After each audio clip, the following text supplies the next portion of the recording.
All right, let's dive right into this. Today we're unpacking an absolute masterclass in modern supernatural horror. We are talking about the terrifying 2018 urban legend of the Hollow Creek Girl. And look, this isn't your standard run-of-the-mill ghost story, okay? It's a meticulously crafted tale about cruelty, crushing guilt, and really violent revenge. In this explainer, we're going to trace exactly how a deeply tragic local incident morphed into an inescapable curse. So, go ahead and lock your doors, turn up your volume, and let's get started. Picture this. You wake up in the dead of night. Your room is pitch black.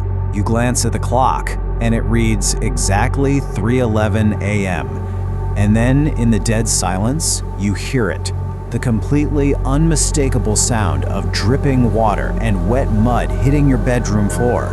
Drip, drip, drip. Now this is the ultimate sensory trigger of the Hollow Creek legend. And recognizing this one single terrifying detail, well, it literally dictates whether you survive the night or become another chilling statistic.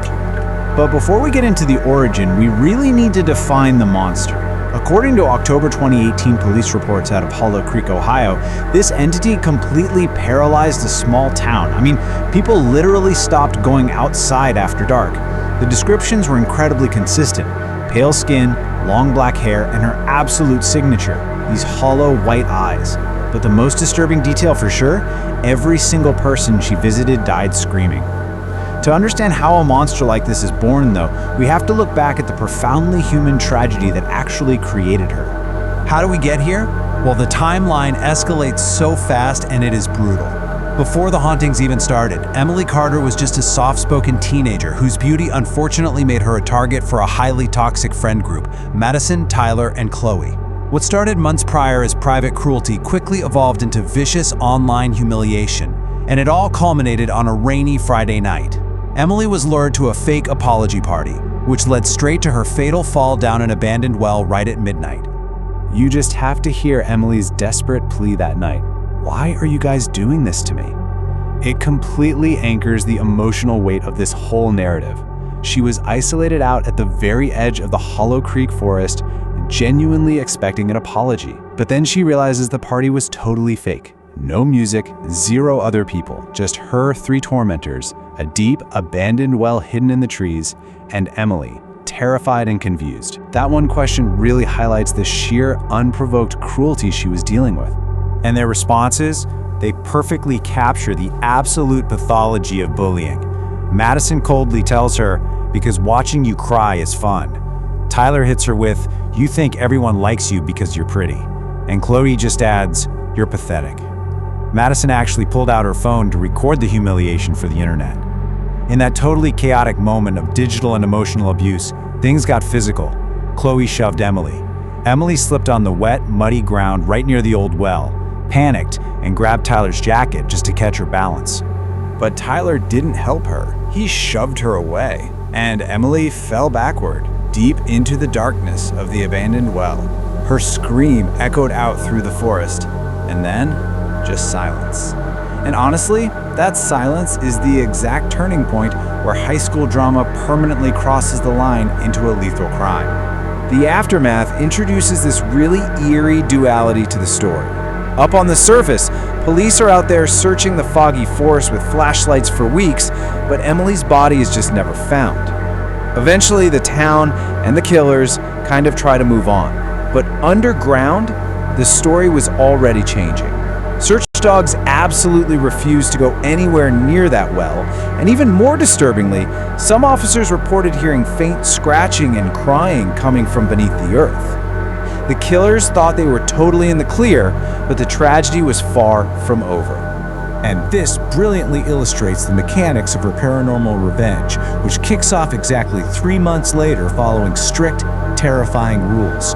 Step 1, the victim is jolted awake at exactly 3:11 a.m. Step 2 brings the sensory trigger. Tyler Brooks woke to the sound of wet mud leaking through his bedroom ceiling and a damp strand of blonde hair actually dropping right onto his face.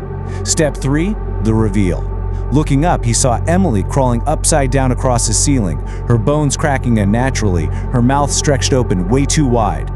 Facing this twisted, bone-cracking spirit of the girl he essentially murdered, Tyler just froze, stammering out that she was dead. But Emily, staring right into his soul with those completely empty white eyes, delivered this bone-chilling line. "You left me there."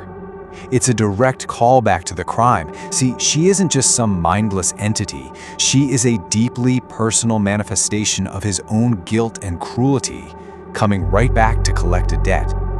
The very next morning, Tyler's parents found him twisted inside a bathtub overflowing with water, his jaw brutally ripped open. This shocking aftermath makes one thing crystal clear. This is not a passive, spooky sounds kind of haunting. The Hollow Creek girl doesn't just scare her victims, she executes them with an extreme, violent, supernatural retribution that directly mirrors the physical trauma she went through. So with Tyler gone, the curse immediately pivots to Madison, and the horror completely shifts from physical shock to psychological torment. Madison starts seeing Emily literally everywhere, lurking in the background of mirrors, standing silently behind crowds. It just breaks her mind. The climax here is purely digital. Her phone turns on all by itself and starts playing the exact video she recorded the night Emily died. Except this time, at the very end of the video, Emily is standing right behind Madison, just smiling. Then, the lights go out. That drip, drip, drip sound returns, and we get the brutal, poetic justice of Madison's death. Neighbors found her hanging upside down from her staircase. And you have to notice the gruesome details here. Her eyes were completely white, and her mouth was filled with mud.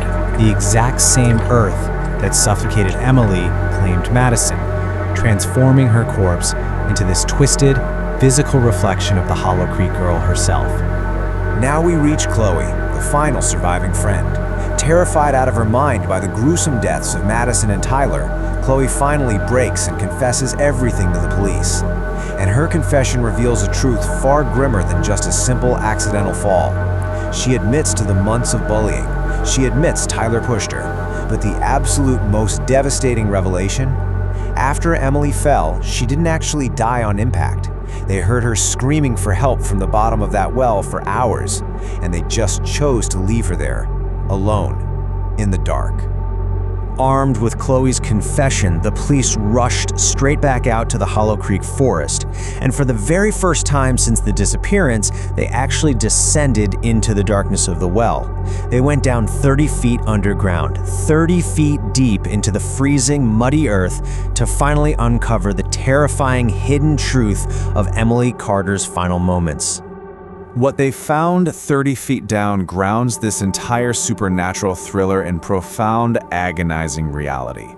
They found Emily's skeleton curled up against the muddy wall, but it's this specific detail that will stay with you. Fingernail marks completely covered the stone walls. She desperately tried to climb out until her fingers literally bled to the bone. That sheer will to survive, met with ultimate abandonment by the people above her, is the exact forge that created her supernatural rage. So the crucial point is how this sets up the final confrontation perfectly. Think about the police station before 3:11 a.m. Human security is at an absolute maximum. Chloe is surrounded by fully lit hallways, heavily guarded doors. She really thinks she's safe. But as the clock strikes exactly 3:11, the supernatural takes over completely.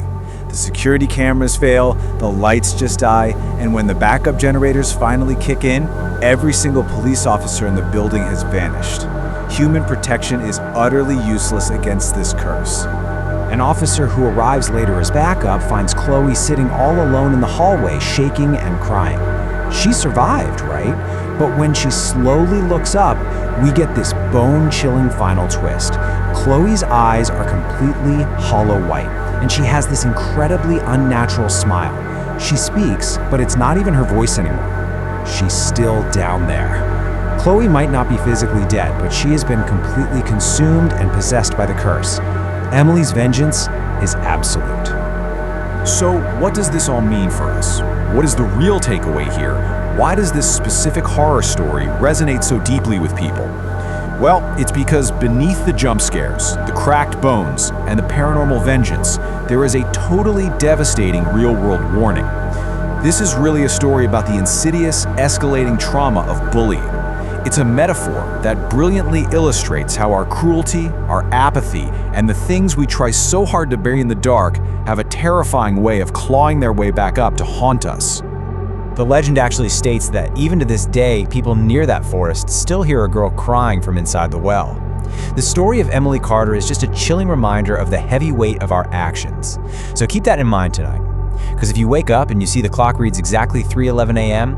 and you hear the sound of wet mud and dripping water hitting your floor, whatever you do, absolutely do not look up, because she might already be above you. Thanks for joining me on this explainer. I'll see you in the next one.